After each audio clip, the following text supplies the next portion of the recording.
like that or whatever, and there'll be like some fill and ashes and stuff. But by the end of the period, they've gotten much more elaborate, and there's going to be like tons of fill with like lots of rich artifacts and depositions and stuff, and then you've got your vase like sitting on top. And so that's what this is. So have we excavated a bunch of those graves? Oh yeah, so the place that this is from, the Karamayakos, is the the area that if you go to Athens and visit as the Karamayakos is the cemetery for like the archaic and early classical periods, or a cemetery anyway. And so that's where tons of these graves come from. Does that answer your question? Yeah, it does indeed. Now, go forward another 30,000 slides. But anyway, so that's vases. Now the other main area that I'm talking about is sculpture. And this is going to be even more disjointed because for some reason Richard doesn't have very many slides and things I wanted to show you. But basically in the archaic period, there are two types of freestanding sculpture. One of them is the kouros, which, and this is an example of a kouros, but this is weird for a reason I'll tell you in a minute. Kouroi are just statues about life-size, standing like this. And that's pretty much what they are. They all pretty much look the same except for a steady improvement. Again, it's not like, when I say like they get in, there's like a steady improvement in their realism and naturalism, but it's not like the 7th century Greeks were actually trying to like make a lifelike statue and they just like sucked at it, and then the 5th century Greeks were like amazing. There's like a whole other story behind the growing naturalism of Greek sculpture that I don't even want to get into. But anyway, so the one type of statue is the kouros. And this one here is from Samos. This was actually only found in 1984 or something. And as you can see, this thing is hella big. It is, I think, it's either 6 or 8 meters tall. It might be preserved to 6 meters and 8 meters if you include the missing feet and stuff. And so, it's really, really big. This is by far the largest kouros we know, but actually there are others that just don't survive. This here is what a kouros looks like, sort of when it's under construction. I'll show you that again in a second. And so the kouroi, that's the plural of kouros, are these elite markers. Again, all of this stuff is produced by the elite because they're the ones with the money to produce things that are archaeologically visible after 3 millennia. And this is an exceptional example because it's huge. So kouroi are, actually I'm not even going to go into what kouroi mean because that would take a while. But, basically, they're these statues of dudes, put it that way. And this is what they look like under construction. This is from Naxos, which was a major marble quarry. Naxos is an island in the middle of the Aegean. And yeah, I guess I'll talk about this. So one interesting thing this illustrates is how they built the statues, because you can look at this, and there's obviously a huge difference. Namely, this one is like incomplete. It's not polished. There is still tons of carving remaining to be done. But what has happened here is that they were transporting it from a quarry to presumably a ship to carry it off to the customer or whatever, and there was some sort of an accident and the leg broke, and so they just left it there.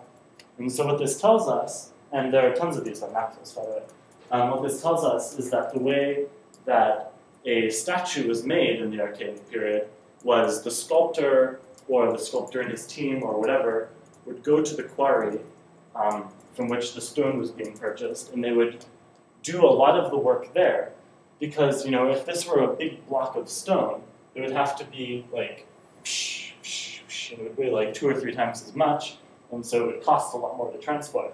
So they do a lot of the work at the source, and then only then do they carry it to the destination, where they obviously do all of the finishing touches to get from something that looks like this or this to something that looks like this, which is much more polished and complete. But then, as in vase painting, the Greeks kind of move beyond these not very naturalistic things, and they begin producing more realistic statues of actual people. This is a Roman copy of a Greek bronze group that was made in the, mid-5th century, which was probably just a copy of a Greek bronze group that was made in the early 5th century. And this is the Tyrannosides. Do you guys all know who the Tyrannosides are? No? Okay. Well, in the 6th century, Athens was ruled for about 40 years, from 646 until 608, possibly. Or, sorry, 546 to 548, by the tyrant Pisistratus and his sons, Harmodius, Hipparchus, and Aristogeiton and Harmodius are the Tyrannosides. Hipparchus, well, whatever, the other one, no one cares. And then in 508, Harmodius, managed to piss off one of the local Athenians by deciding that he wanted his sister. I'm totally fucking this all up. So these guys are Harmodius and Aristogeiton, the Tyrannosides. Aristogeiton is the older one on the left, and Harmodius is the younger one on the right.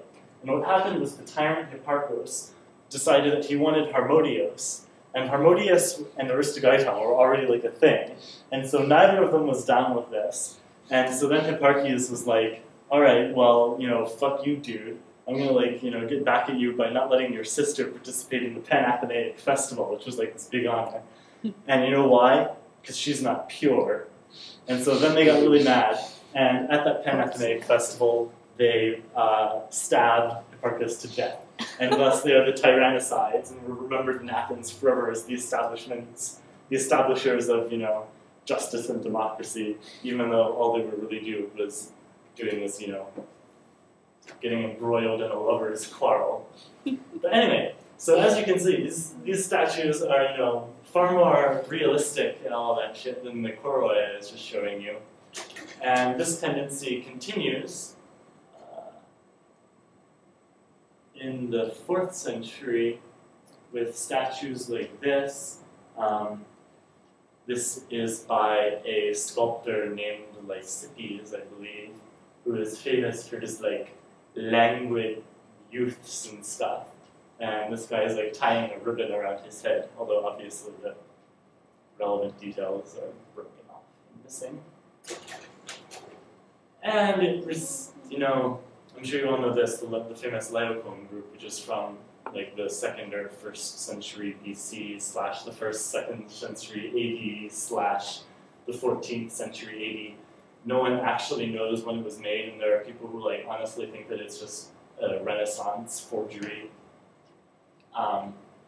But whether or not that's true, it nevertheless represents, in a way, the culmination, although most art historians would disagree with that particular word, of the trajectory of Greek sculpture to showing detail, emotion, etc., etc., etc.